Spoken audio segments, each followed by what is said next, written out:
You are experiencing the Knuckleheads of Liberty podcast. It is October 24th, 2024, and welcome to the Knuckleheads of Liberty, where we are bringing you the people and the organizations fighting for liberty around the country and in your region. And we have a special show today with the election coming up just around the corner.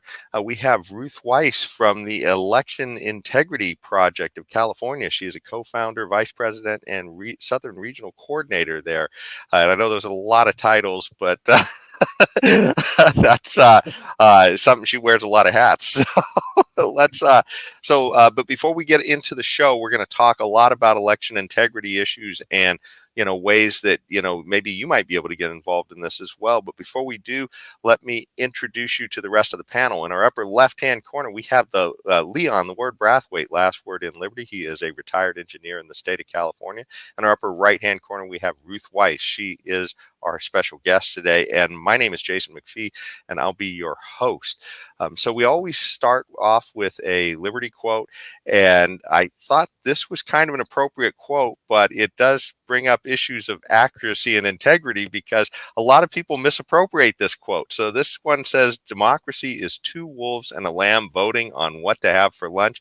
Liberty is a well-armed lamb contesting the vote. So I thought that was kind of appropriate to what we were going to talk about. But a lot of people say Ben Franklin said this, and I actually thought he said this too before the show, and I actually found out that he didn't. So I guess for these really good ideas, these really strong ideas that are wrapped up in a quote that we can't attribute, I'm just going to say, hey, it's sort of the spirit of liberty, and it's some unsung, hero of liberty who kind of had that idea, because I still think it's an important idea. But there was another guy who actually said something really similar, and this I found out as far back as anybody can trace the quote, and it's a writer named Marvin Simkin, and he apparently was noted to have said this in 1990 in a Los Angeles Times article, and he said, democracy is not freedom. Democracy is two wolves and a lamb voting on what to eat for lunch. Freedom comes from the recognition of certain rights which may not be taken, not even by a 99% vote. So what do you guys think of all those quotes? I think that's great from a liberty perspective. We're always a little bit cautious when people just praise democracy because, even tyranny of the majority isn't necessarily a good thing. Yeah, exactly. What do you guys think about that? Ruth, you can go. Well, I'm really disturbed by the fact that so many people, especially in the media, just continue to hound the word democracy, our democracy, our democracy. And we have lost the understanding that we are not a democracy. And thank God for that, because we would have been dead long ago had our founders created us as a democracy. Democracy is a suicide pact because, as soon as we've got the tyranny of the majority, then you've got the rebellion of the minority at some point. So I think this is really important point to bring up, that there are certain rights that are God-given rights that no one should be allowed to take away. I don't care how great the vote. And that's the beauty of a republic, that the minority thinkers are protected under that constitution, by that constitution, rather than being, squashed by the tyranny of the majority. So let's change our vocabulary and stop using the word democracy in a way that it should not be applied. Yeah, and I so agree. I mean, we do use some democratic values, but that does not make us a democracy, and that, I think, is the point that is totally lost. Like, for instance, within the state, you have to win a majority for the governorship and that kind of stuff and things like that. But overall, the United States is a constitutional republic, and that you're absolutely right about this, Ruth. So I think we should get the language right, because there are a lot of people running around talking about we are democracy, and somebody's a threat to democracy, and on it goes. And this is really insane when you really think about it. So yes, I totally agree with you that we should change this language. We really have to.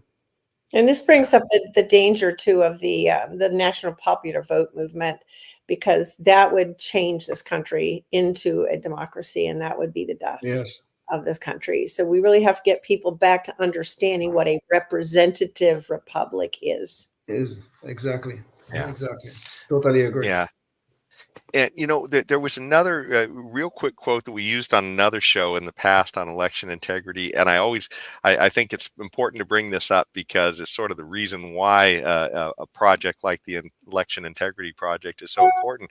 But this is a quote from Joseph Stalin, and he considers, "I consider it completely unimportant who in the party will vote or how, but what is extraordinarily important is this: who will count the votes and how." So just to let you know, there are bad guys out there thinking about this. And so it's really important that all of us who care about, the fact that the election means something and it protects our rights, that we're actually have eyeballs on this subject. So I didn't know if either of you wanted to jump in on that before we dive Well, into the rest either. well, I think Joseph Stalin. I would hate to say this, but he's right, because we see right here. I mean, I don't want to go us to relitigate the 2020 presidential elections. There are so many suspicious things in that election. I'm not gonna make the broad claim that the election was stolen or anything like that, but there were a lot of suspicious things that happened. I mean, and one of them in particular was on the night of the election, Donald Trump was leading in Pennsylvania by 967,000 votes, but he ended up losing. I mean, something doesn't smell right here. I'm not saying it was stolen. I'm not saying there was fraud, but I'm saying something wasn't right here. So, who counts is very important, and how is very important. And as you will see, as we continue to talk, this quote really ties in very importantly to what we do as an organization at Election Integrity Project California. We realize how important it is who's counting those votes and that there be oversight on that part of the process. Exactly. Well, I think that's a good time to jump into Ruth's organization and what it's about. So this is the main webpage for the Election Integrity Project California, and they have a lot of resources here and ways that people can find out more. And let me bring up the mission statement as well, because this really gets into what they're about. They're a nonpartisan group. They are looking to fulfill their duty to actively participate in government and helping to ensure, the integrity of that part of our republic through the exercise of our most fundamental rights, and that's the right to choose those representatives. So I don't know, and Ruth, if you wanted to jump in on any of this and what it is your organization does. Well, the mission statement was created because as our founders, the founders of our organization got together and started realizing that the necessity of an organization like this in California, it was because they realized that we did not have a clear way of choosing our own representatives in this state, that there was too much going on in the creation of the electoral process. And since 2010, which was when we were founded, the problem has only gotten worse due to the legislature and passing a long series of laws that have just completely taken away any security that we are truly choosing those who represent us. And we wanted to get the California electoral process back on track so that the people could have faith in it, that people would be encouraged to vote because they would know that their vote counted and mattered. And I think we have not only a California problem, but a nationwide problem right now of people not believing that. We have a very low faith in our electoral process across the nation. We want to fix that. We want that to bring everything together.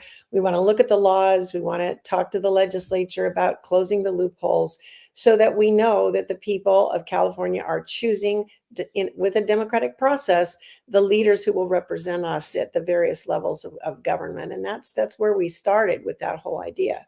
We want to restore and then defend, right? Yeah. And it seems this is a real important issue, regardless of whether you wear a red hat or a blue hat. Since personally, I wear a libertarian hat, so I'm a little bit in the middle. But for most people, they're in one of those two camps. And whether you're on one side or the other, the bottom line is, if your guy wins, you want everybody to kind of believe that that's real. So even in places like California, where it's kind of a one-party state, I would think even Democrats would then want people to still have faith in whatever's happening there, just because if people believe it's illegitimate, then that would just make it ungovernable at some point. Exactly right. And what we've discovered is that the powers that be that are kind of overwhelming in California at this point simply tell us there's nothing to see here, move on, have faith. And they expect us to do that just because they say it. And our point is, well, then show us. Why are you hiding so much? All we want to do is to see it. And it would behoove you to prove to us by being open and transparent that we have nothing to worry about. But they refuse to do that, which of course fuels the fires of doubt.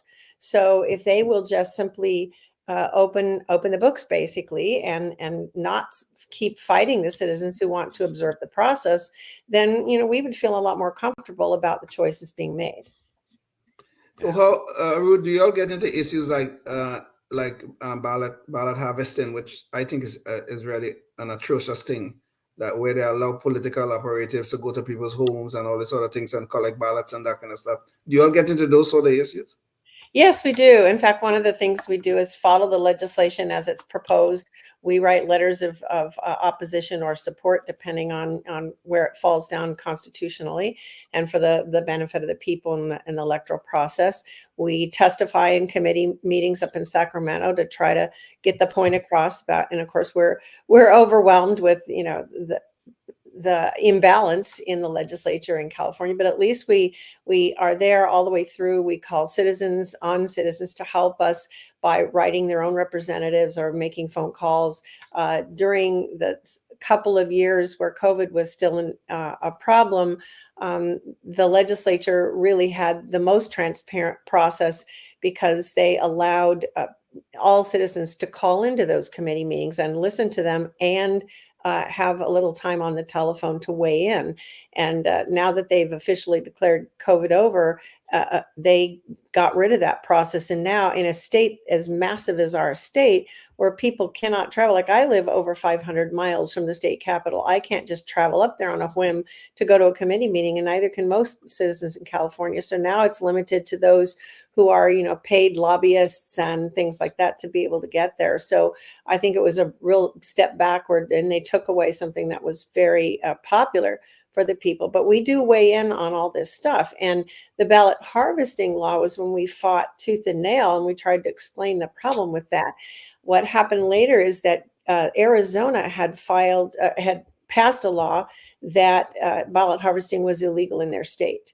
And immediately that law was challenged, and it eventually went all the way to the Supreme Court for a decision. And of course, the Constitution says that states can determine the manner and the way that their elections are run, but that was being challenged.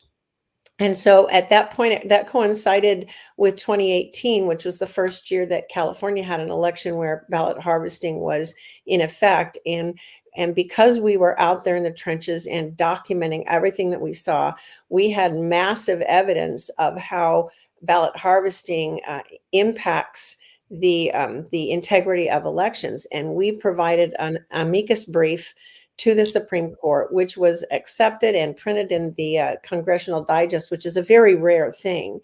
And that decision came down in favor of Arizona, 6-3 from the Supreme Court, with our documentation from 2018 being the primary reason where they could show the evidence that ballot harvesting is harmful to election integrity. So yes, we do get into all of that.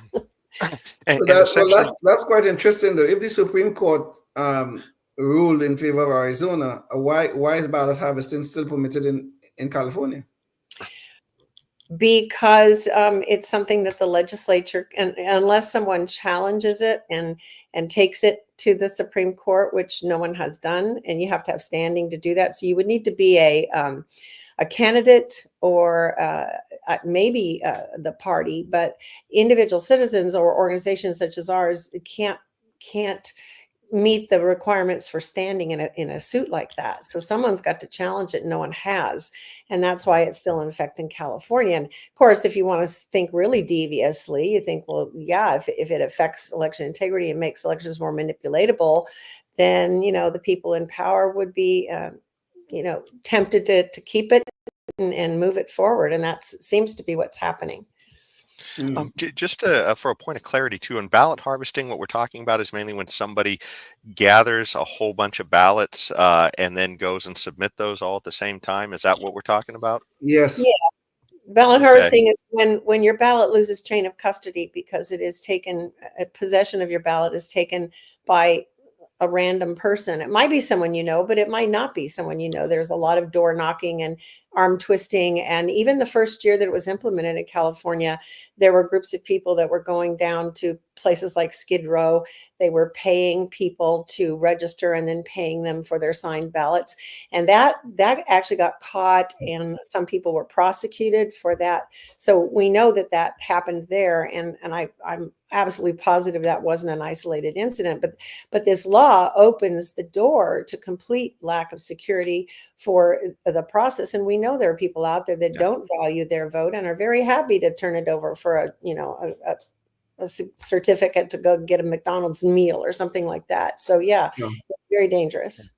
Well, this was something I wanted to show a little bit later in the show, but I'll show it now since we're talking about ballot harvesting.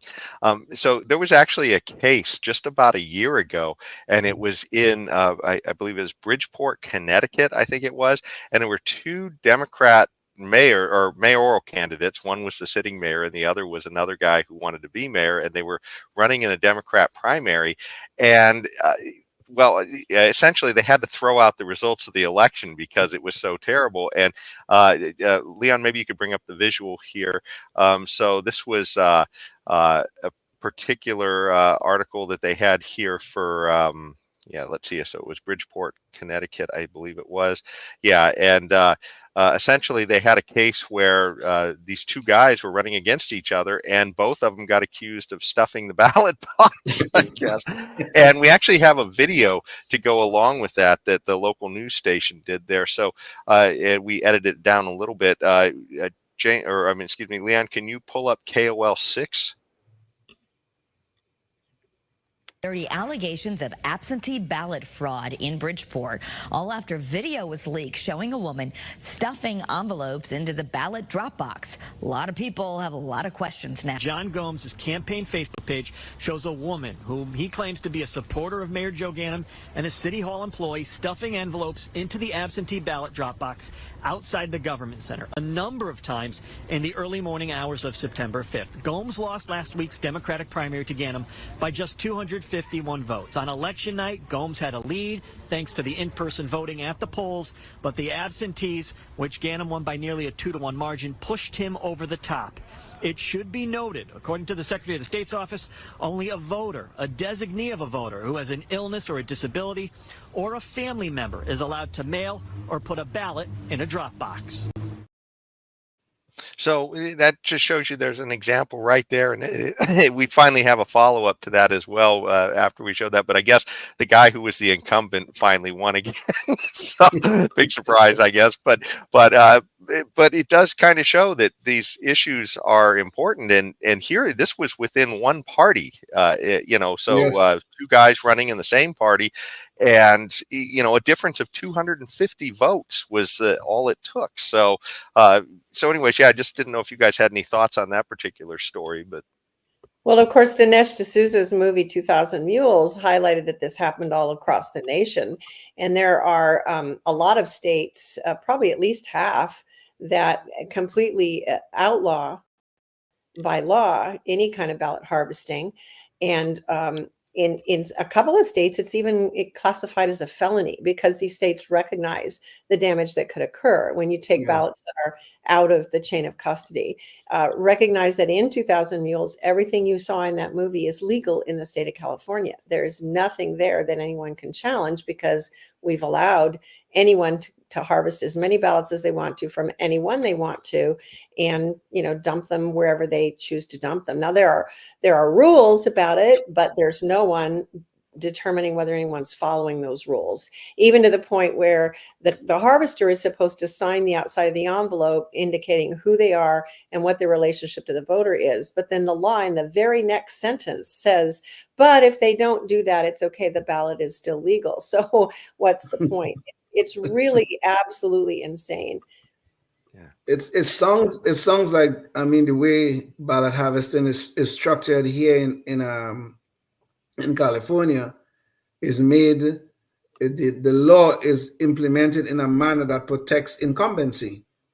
That's what it does. So that, we have, this is an overwhelming Democratic state. So the incumbent will always have the advantage, and they send the operatives out, they pick up the ballot, and they don't have to sign it, as you said, Ruth. And there we go. They will always have power as long as we allow this to continue. Well, it also protects where the money is, because the law also says you can pay people to ballot harvest, that there is no restriction on giving salaries to people that are out ballot harvesting on your behalf, as long as you don't pay per ballot. You can pay per hour, per week. You can give just a regular stipend, however you want to do that. As long as you're not paying per ballot, it's legal to pay. So wherever that huge fund of money can be found, you're going to have more ballot harvesting under California law. And we know where that money is. Oh, okay, fair enough. It also sounds too like, a lot of the problem as well is that even if some of these things are violations of the law, that depending upon who's in power, it may not even get prosecuted. Like in that case of Bridgeport, Maine, they just said it was voting irregularities. We threw out the results and we did it again, but nobody went to jail or anything else, as far as I know, in that case.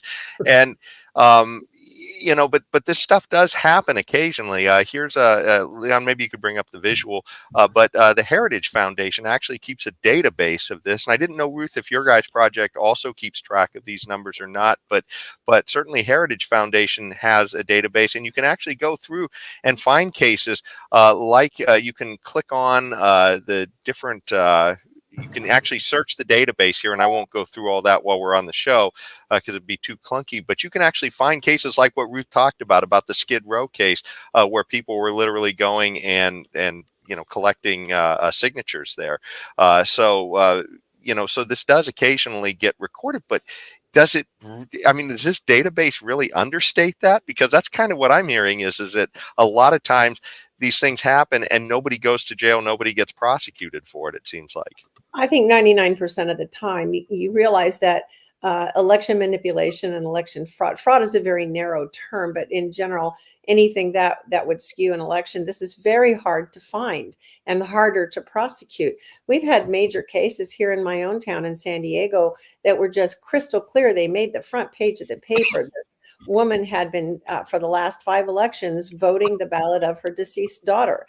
And that when that came to light, they just let it go. And so I went and met with the district attorney. I said, why are you not prosecuting this case?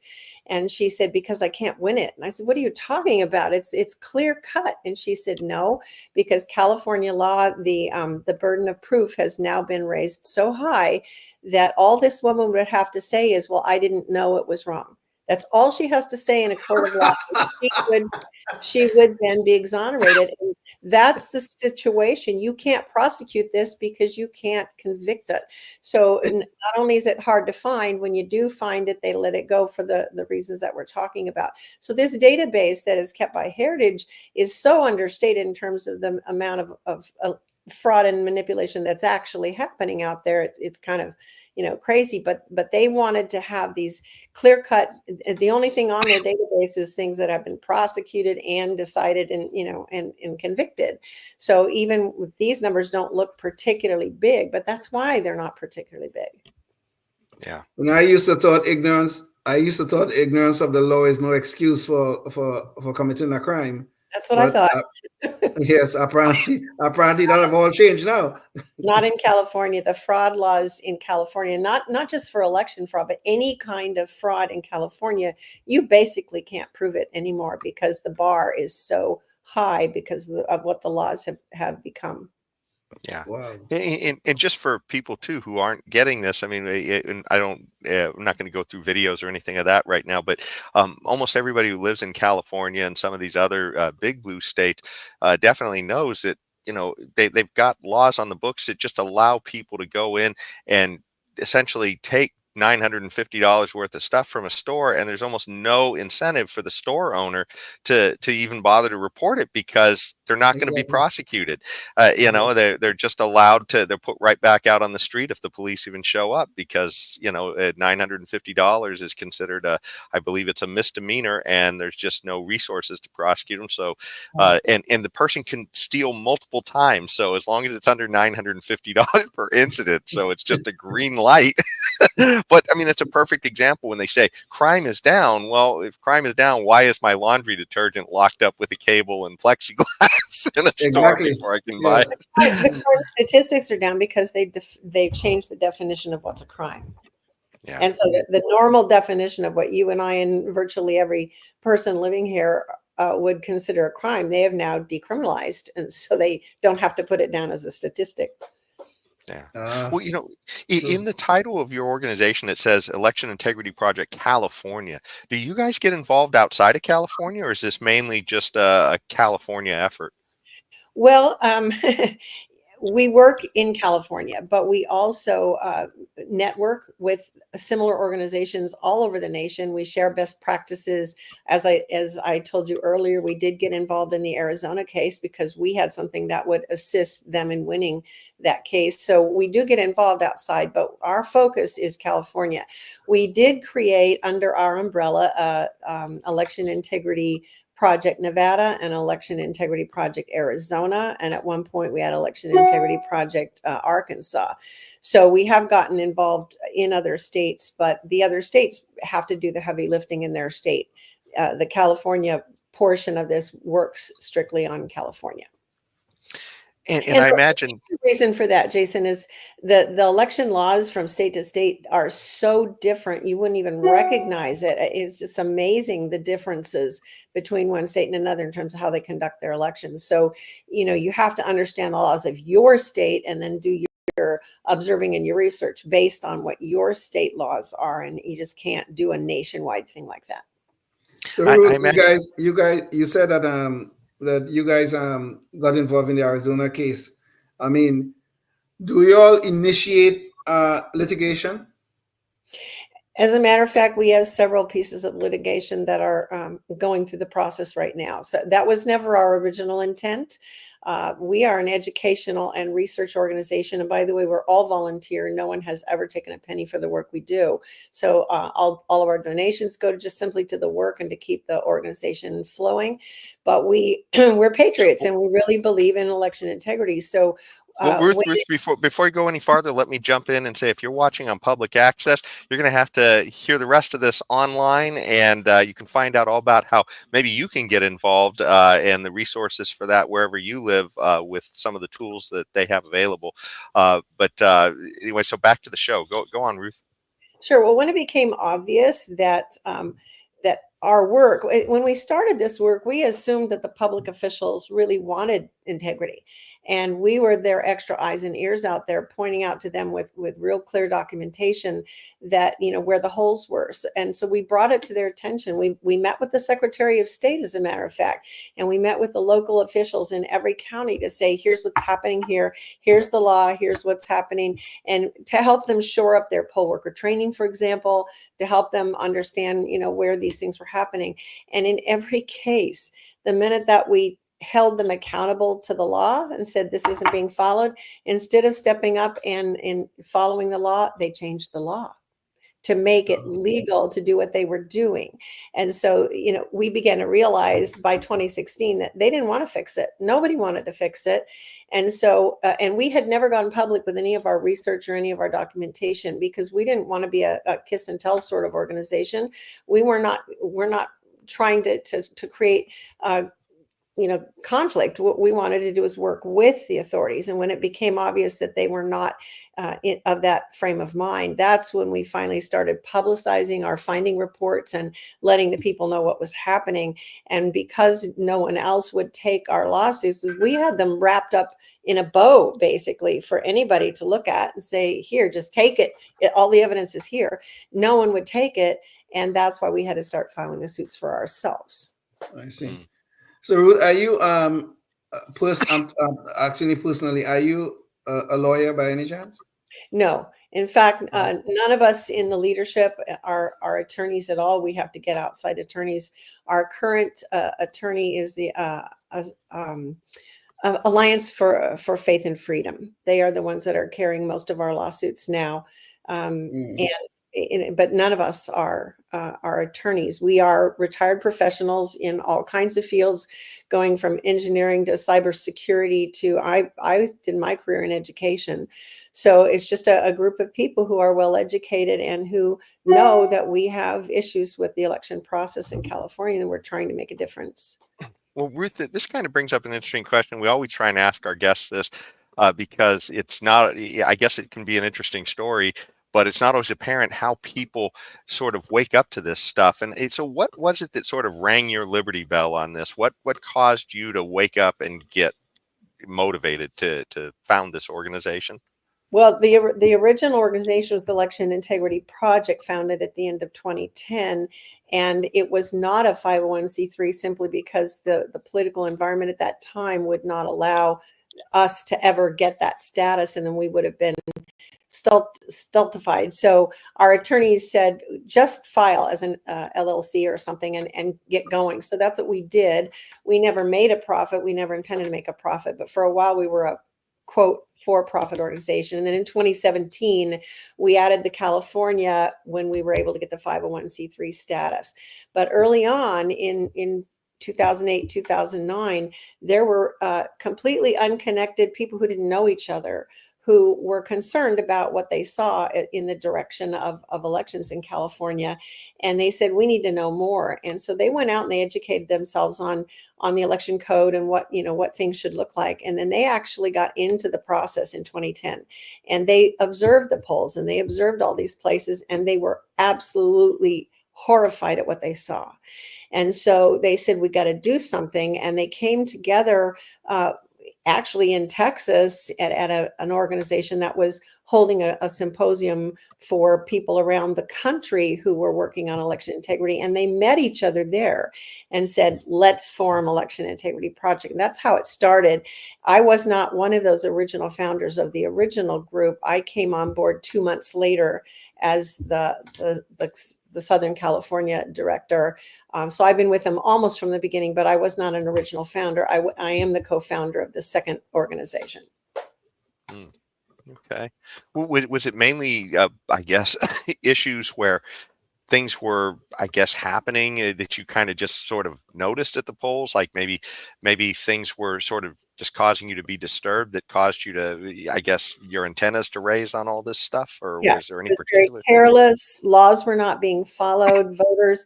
California doesn't have a voter ID law since 1998, but there was a law saying that each voter had to verbally identify himself by name and then by address, and those things had to be repeated back by the poll worker, which is a deterrent to someone just walking in and claiming to be somebody else by handing over a piece of paper, which is now what you have to do. We called their attention to the fact this law was not being followed at all. And many times voters were simply allowed to look at the roster and point to a name and say, that's me. Really? And so we just were pointing that out to them, that law was not being followed. So they changed the law to say, okay, you don't have to do that anymore. It's absolutely insane. We were seeing people voting out in the open, in tables, in groups, in the polls, where they were just sitting next to each other and talking things over, which could lead to intimidation, especially in certain neighborhoods. And so we said, no, you have an individual private vote. And the law specifically says that you have to vote alone in a booth or compartment. They were ignoring that law entirely. There were just so many laws that protect the voter that were being completely ignored. And it wasn't the fault of the poll workers, because they're only as good as their training. And so we started going to the various trainings where we were allowed to do that, and began to see where the training was. I will say in San Diego, for example, then I went to the training in 2012 and got their training materials. And it was 180 degrees out from most of the important protective laws. The training was opposite to what the law said. And I started working with the registrar, and now I'm working with the third registrar in that process. And they have been very cooperative. And now we can say, San Diego has the best training materials and the best training in the entire state, because of our 14 years of working with them and saying, no, this doesn't, comply with the law. This doesn't comply with the law. And every year we help them make tweets, we give them input, and they're very consistently working with us. And that's good to see. And I cannot say that about some of the other counties in California where they want to keep us at an arm's distance, or actually a football field distance, and they're not following the law in terms of what Californians have the right to do in being involved in their own election process, as our mission statement says. So we're fighting. A couple of our lawsuits are just about that, about observers not being given the right to observe as the law allows them to do that. So yeah, it's a mixed bag, but that's what we saw, just complete and total ignoring of the laws that protect voters and protect the integrity of the vote. Yeah. But then Newsom just signed a law that banned voter ID throughout the state? He did. If you look at a lot of Supreme Court rulings that have happened over a long period of time, I think you could make the case that that's an unconstitutional law, because the Supreme Court has verified multiple times the constitutionality of a voter ID law. And so the fact that he's saying we can't have it in the state of California would be unconstitutional. And the reason he signed that law is that the city of Huntington Beach decided that for their municipal elections, where there were no, statewide or federal offices in play, they wanted a voter ID law just for their own municipality, and they should have the autonomous right to do that. And that's how we fought that law, but they passed it anyway because they just didn't want, any of these counties or cities or states getting uppity. And they wanted total control. Yeah. This is what is just mind-boggling. Something like voter ID, if you're even going to have any chance of having integrity in election, you would think there's the proof of one person, one vote has to be there. Yes. And the idea that anybody, almost everybody would understand if you went to a bank, you would be expected to show ID to get your money, or if you wanted to get on an airplane, you have to show ID to travel. In fact, even I think we have a video that I was going to show from a guy named Ami Berra, but he actually, I believe it was him who did this, or maybe actually it was a different group, I guess, but they went to the Democrat convention that happened just a couple of months ago, and they tried to get into the election or to their convention without ID. And just say, hey, I'm here to see the election. Said, sorry, we got to have ID. So, it's just absolutely astounding. You have to show ID to get into all governmental offices and even their district offices. I mean, the hypocrisy there of them saying, this would be discriminatory to require voter ID when they require it for everything, including their own organizations. To cast a vote within their organization, you have to show ID. So it's really insane. And when you look at the multiple polls that have been taken nationwide, you find that across every socioeconomic group, across every ethnic group, across every cultural group, the support for voter ID is about 80% in this country. The only people who don't want it are the people in power who know that it would take away some of the power they have to manipulate the elections.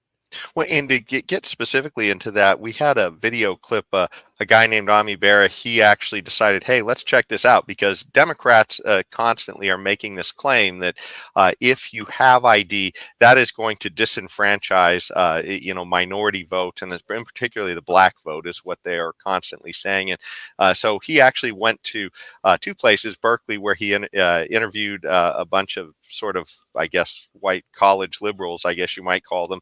And they were all essentially saying that, oh, this is going to disenfranchise people. We just can't have this. This is no good. So then he decided, okay, well, I'm going to go to Harlem and ask them what they think about voter ID there. And we actually have the clip from that. Leon, maybe you could play it. It's KOL 5. Now I'm here in East Harlem to ask black people their thoughts on what you just heard. Do you have ID normally? Do you carry ID around? Yes, I have state ID. Do you carry ID? Yes, I do. Do you know anybody any black person who doesn't carry ID? No. Everyone that I know has ID. Why would they think we don't have ID? That's a lie. Why would they say that? Do you have ID? Yes. Because I have my ID and my friends have their ID, so we know what we need to carry around. Everybody that I know have ID. Like, that's one of the things you need to walk around with New York with, ID. Do you know any black adult who does not have ID? No, I don't. Is it a weird thing to even say that? Yes, it is. You know how to get the DMV? Of course. You know where it is? Yes. You can get there? No problem. No problem. Just checking. Okay. And I also heard a lot that black people, especially poor black people, have no access to the internet, can't figure out how to use the internet. That's just stupidity, honestly. Everybody has access to the internet. Even a little kid can figure out how to work the internet. I had access to the internet for years. You know how to use it properly, right? Exactly. I do it at work. So, of course, I know how to use it.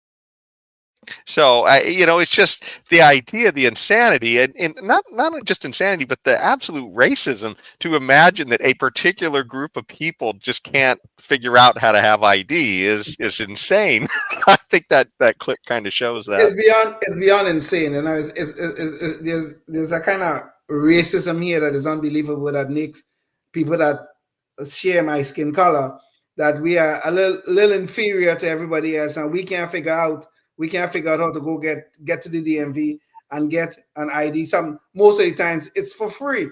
You know, an interesting thing about this, anybody who have raised teenagers in this country know that a 15 or 16-year-old know where to get a fake ID. The way they know how to get a fake ID so that they can get in the clubs on Saturday nights. Of course, the parents would have a heart attack if they ever figure it out. But they could find fake IDs. Teenagers could find fake IDs. But you know what these people are claiming? Adults who look like me with my skin color, we too stupid to figure out how to get a real one.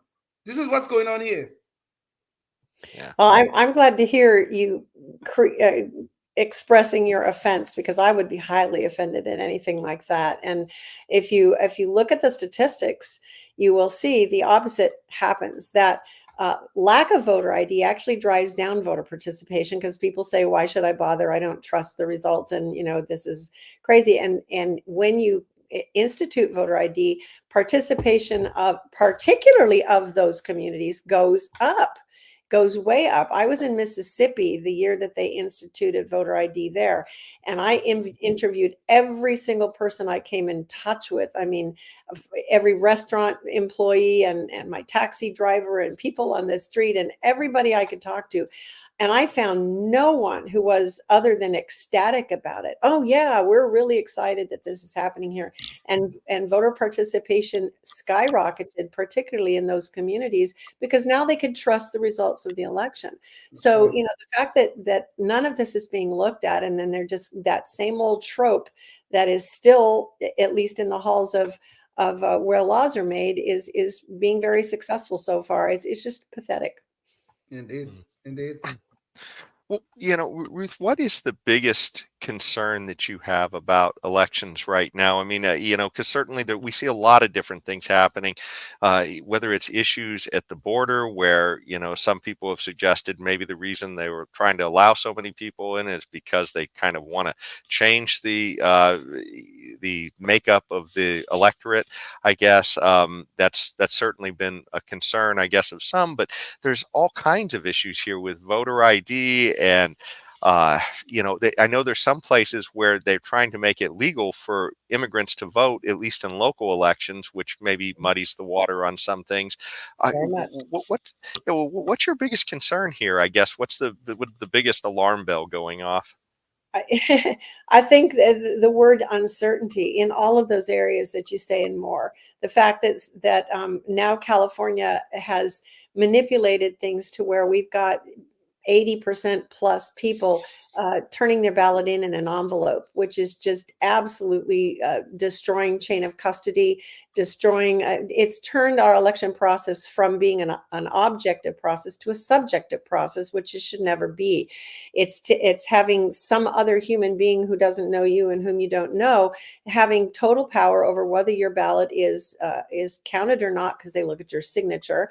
It is the lack of signature verification. I mean, the rules in California are ridiculous. There's almost no way that you can reject a signature for cause, and then when you do, you have to reach back out to that voter and say, did you really cast this ballot? In some cases, they were sending in that curing notice, they call it, they were sending a copy of the signature on file and saying, your signature didn't look like this, can you provide one that does? The uncertainty of the fact that nobody, I think when you hear the slogan, count every vote, It should be count every lawful vote. And Yes. nobody's saying that because they're not determining whether the votes are lawful. In California, there's no verification of citizenship to start with, none whatsoever, not even at the top. There's no verification of who you are when you cast that vote, that we've got most of these votes being turned over with your name on them. The manipulation of ballot harvesting. Then when you get to the ballot processing center, you've got these mountains of ballots going every which way. Then on top of that, once they do clear the ballot and they open it, now you have two more processes that worry us. One is duplication. When they find a ballot that they deem to be somehow unable to go through the machine because it's damaged in some way, then they give it to people to copy over. And that's why we're focusing so much on observing that process. And we're having a lot of things come out in that process to see that.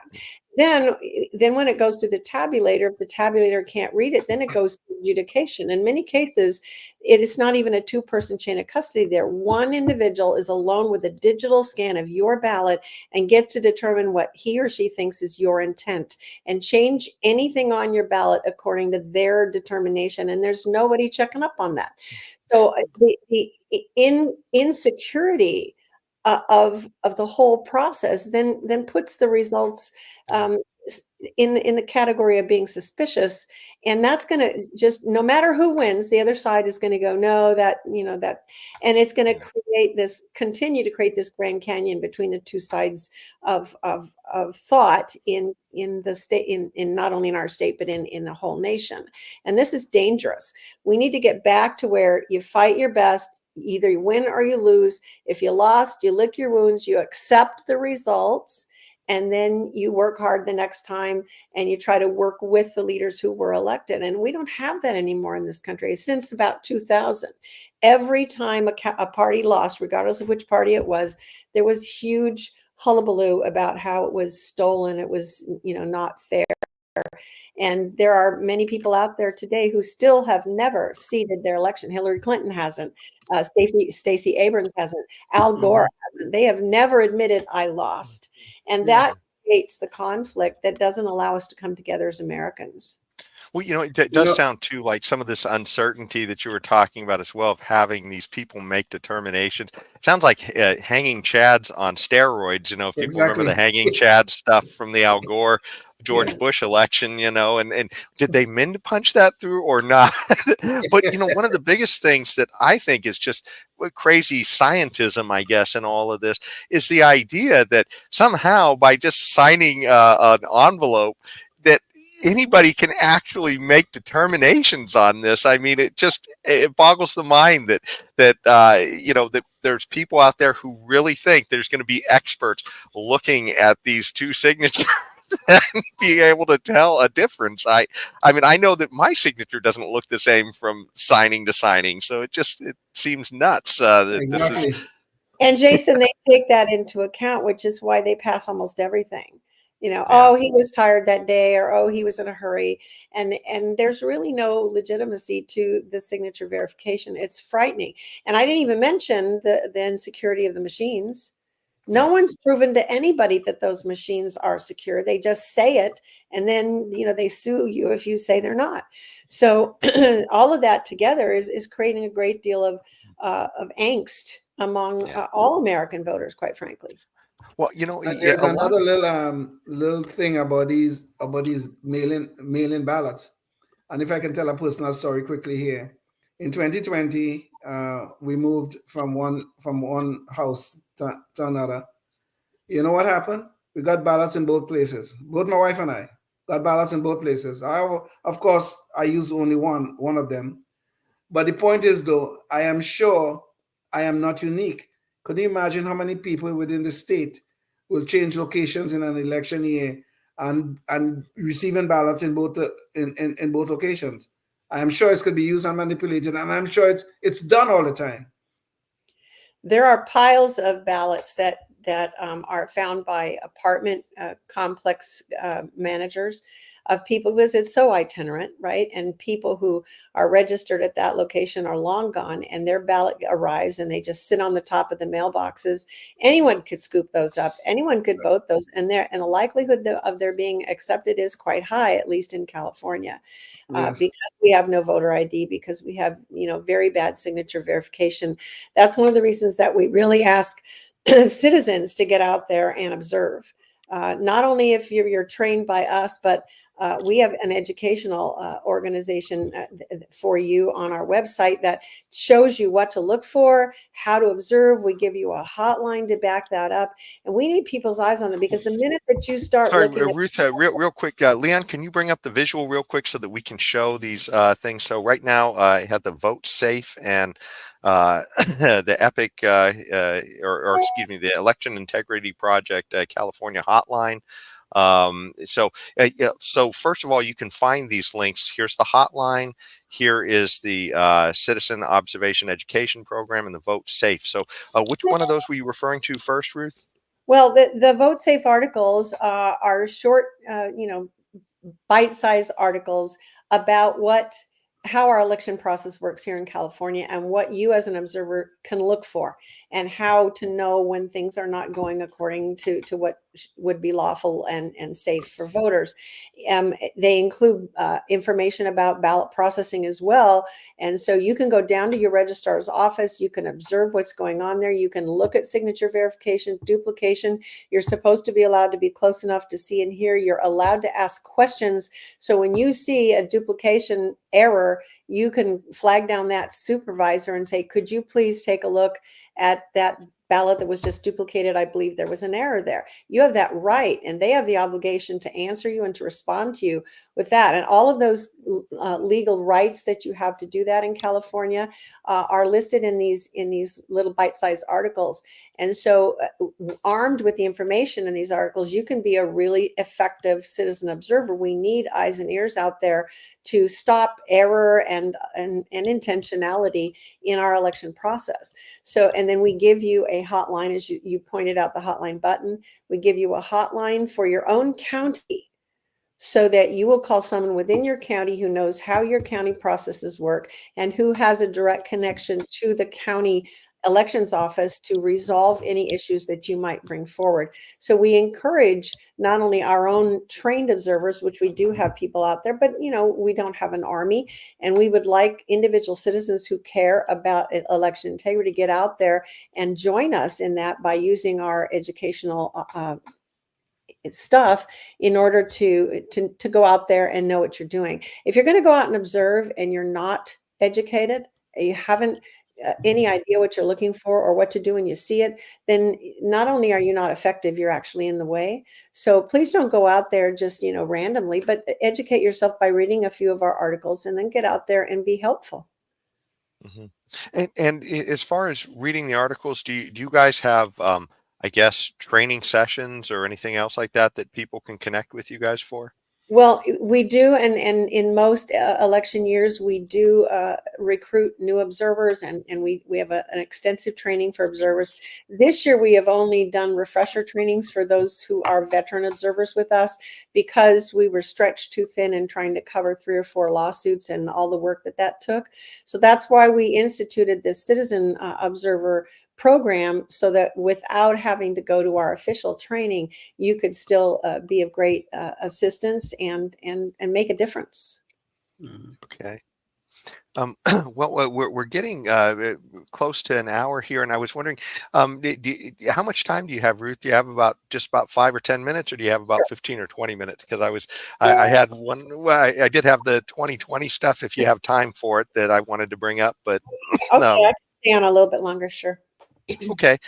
So one of the things I guess I wanted to show was some of the issues that came up around the 2020 elections, and just to kind of get some of your thoughts on some of this, because these are certainly issues that, as you're saying, with training and other things like that observers can get out there and get involved. Well, we saw some kind of crazy things, that happened with observers during the 2020 elections. And in this particular case, this was an article from CNN that essentially is trying to I guess, push back on I guess people who were sort of on the Trump side of things, saying that there was election issues. But here we have this case. I think it was in Pennsylvania, where you had election observers and they were trying to watch the vote counting, and the people in the election center were actually putting up obstructions to keep them from actually seeing.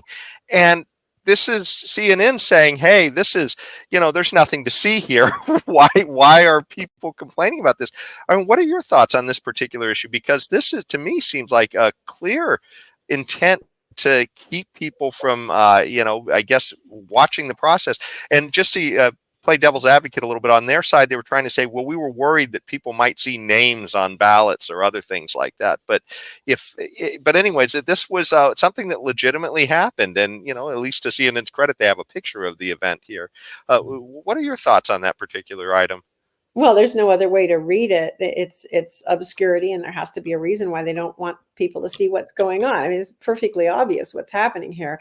And I think COVID was a gift from Satan for these people who want to keep American citizens out of their own process. And so they just went on steroids, and instead of keeping us, 50 feet away, they started putting up these barriers, as you say, and their reasons were ridiculous because ballots don't have names on them. So, we wanted to see them remaking ballots. We wanted to see them counting them properly and only once per ballot. We wanted to see them verify signatures. There isn't anything that you can see that would jeopardize anybody, and yet they want to keep us away. And even now, in a lot of counties in California, we don't have the right to get close enough, which was what the law clearly says we have the right to do, which is the basis of one or two of our lawsuits. As I said before, we have a lot of states, Arizona being one of them, don't even allow citizen observation. California is unique, and one of the things California got right, one of the very few, is that our election law allows observers, any citizen. You don't have to be connected to a party. You don't have to apply. You don't have to get permission, because you get to walk in anywhere where any part of the election process is happening, and you are supposed to be allowed to be close enough to see and hear without being in the way, and to observe the process. We're not watchers. Watchers are, just kind of looking from a distance, but observers have a purpose. We have a duty to it's kind of quality control, and that's what they're trying to keep away.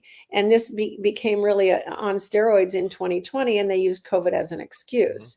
But there's nothing in the law that says you have the right to be close enough to see and hear and observe, unless isn't even in the law. We had a right to be there. And I will simply say, counties like mine in San Diego, I have to give a shout out to them, because they made it possible for us to continue our observation with no obstruction. They simply put up plexiglass barriers, and we could stand as close as we normally would, but there was plexiglass there to protect people health-wise. And we went on about our business in our county, whereas other counties started putting 50-foot barriers and little teeny tiny squares at the other end of the room and saying you have to stand here. Some of them said you can't go in at all, completely breaking the law. And, our county proved that it could be done. And other counties just didn't have the will. And they just said, oh, good, we get to get rid of these, mosquitoes here. And so we're still fighting back from that in a lot of those counties where they don't want to reinstitute the privileges that our law gives us. Well, and this was such a pivotal election too, because it obviously changed so many things about the country in that particular year. There was another kind of prominent case that happened there, and a lot of people were concerned about an issue with how the ballots were being stored and counted. But I thought the bigger issue, almost to me, that seemed more observable was what happened with the election observers in that case. And that happened, Leon, maybe you could bring up the visual here. That there was a story out of Georgia. In fact, it's the Fulton County case, I believe, where they had the issue of the the ballots going under the table in a box and then coming back out from under the table. But there was a much bigger issue, it seemed to me, there, which was what happened with the election observers. And they had this issue where they claimed a water pipe or something, some kind of a water problem happened.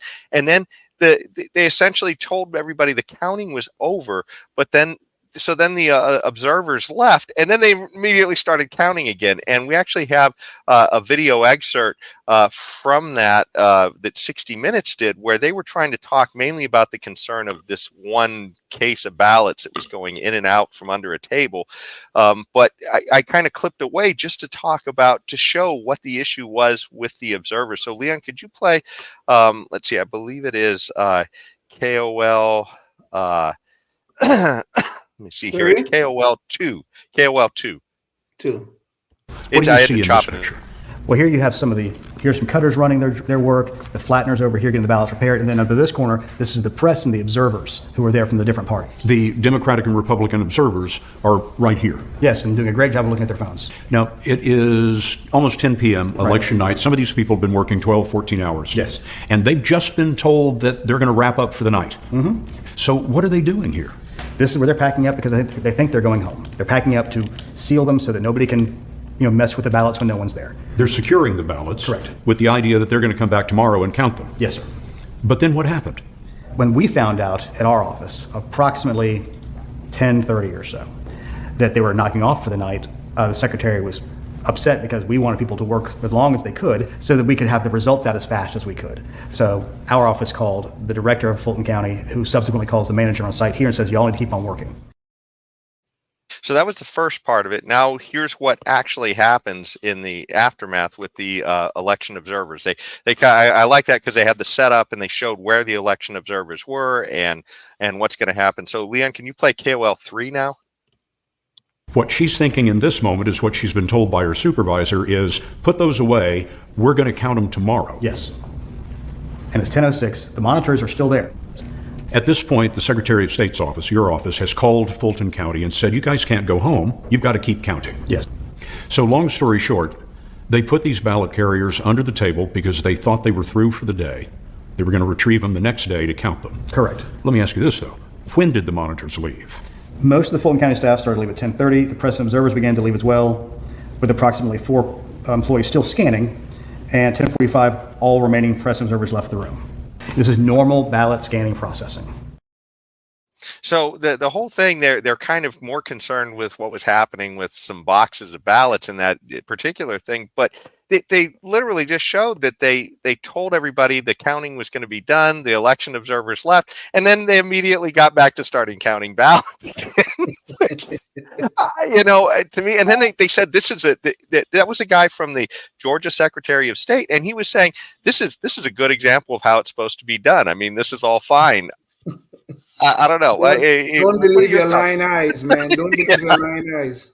Well, we've had that situation in California in various counties where by California law, the registrar has to tell the public 48 hours in advance when they're going to be doing certain electoral processes, and so that we can be prepared to go in and observe what we want to observe. Most of the registrars still don't make that something that they do, and so that's one of the things that we're working on. But we've had counties do exactly what you just showed. Okay, we're quitting for the night. They sent the observers home. They turned out the lights, and then 2 hours later, they all came back in. And so the observers came back the next morning at 8 o'clock and they were told, oh, we finished it up in the middle of the night. So, I mean, it was clear obstruction. It was clear deception. It was intentional. And it's happened more than once in several counties in California. So anything they can do, and why, our observers sometimes want to follow the ballots when they're being moved from one spot to the other, from, let's say, example, from the vote center down to the collection center or down to where they're going to be processed. And we want to follow them just, to keep the chain of custody going. And we've had these couriers do everything they could to try to lose the people that were legally following them. And we had told them in advance, we're going to follow your car. And they would do all kinds of twists and turns and jump onto the Indy 500, and they would try to lose our observers. That only engenders mistrust. What else could it possibly engender? It's just very frightening, the attitude that's out there now. Yeah. And I remember too, like in oh God, what's that guy's name? The comedian from Saturday Night Live who became a senator. I remember there were some issues even in his election Franken, where you're talking about. Al Franken, that's it, yeah, Al Franken, where they talked about some boxes of ballots showing up in cars, and I mean, I this, I guess, it gets to the point of that chain of custody issue.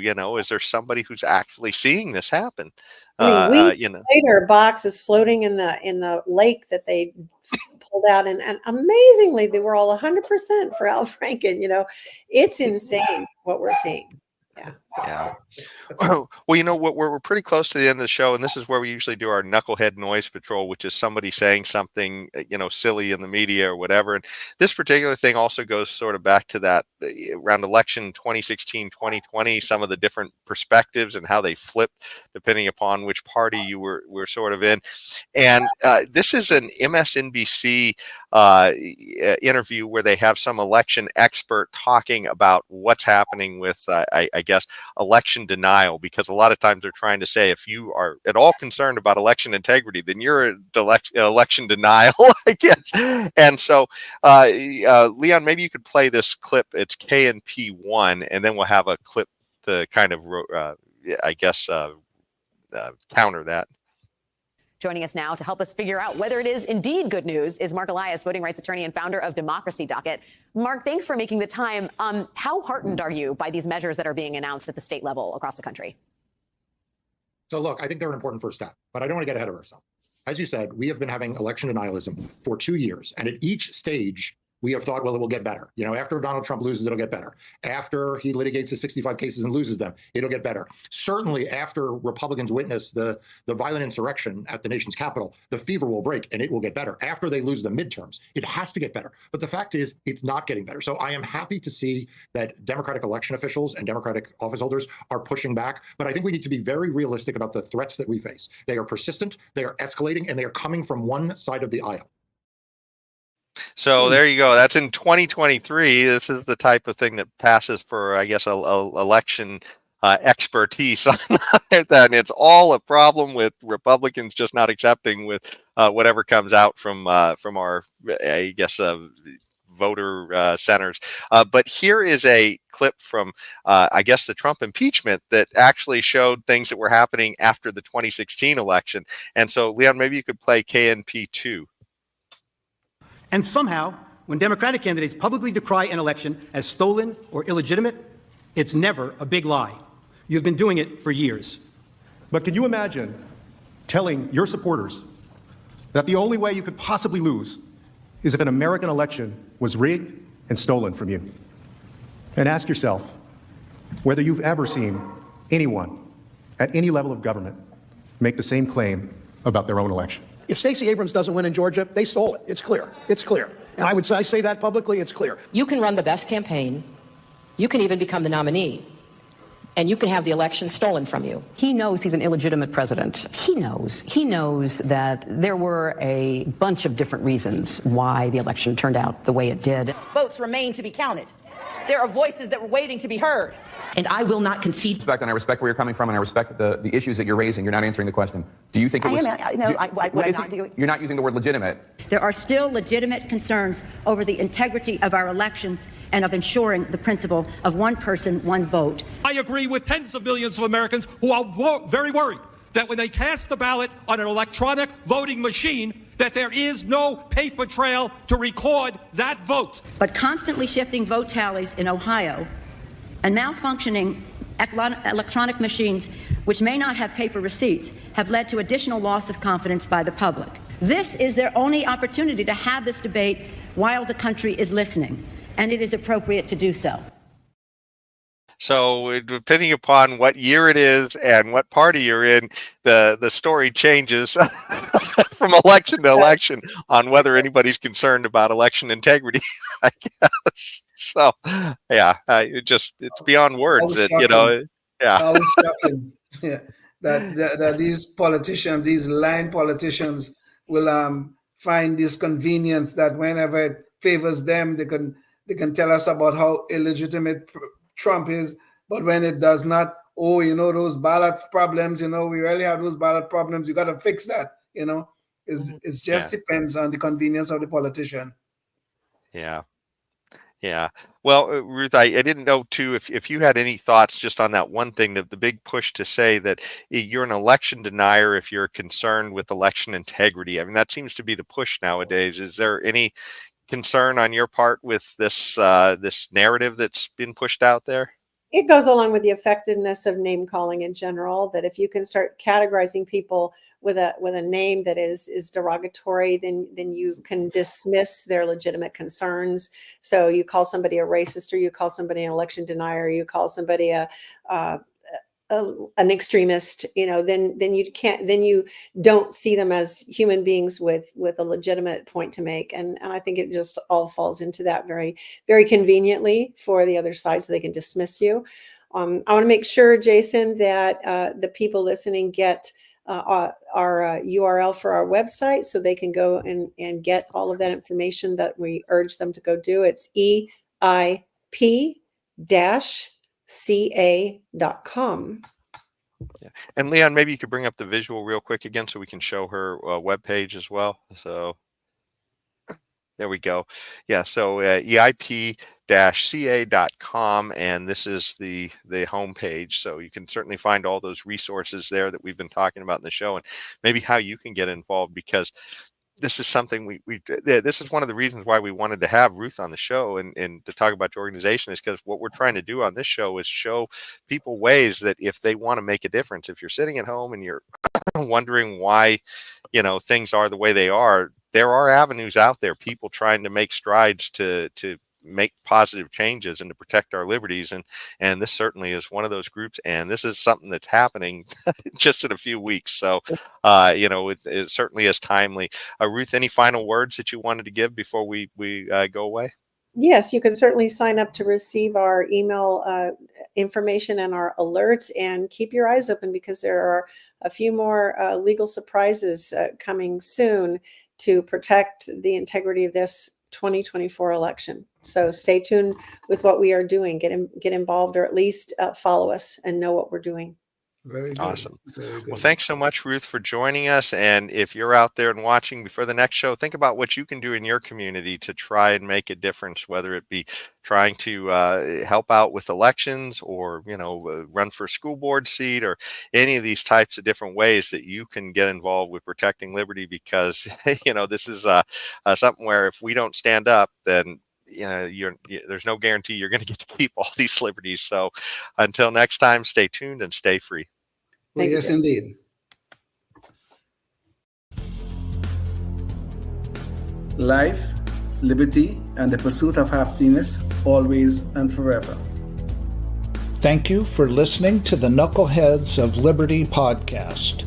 Find us on Facebook, Rumble, YouTube, your favorite podcast network, and at knuckleheadsofliberty.com.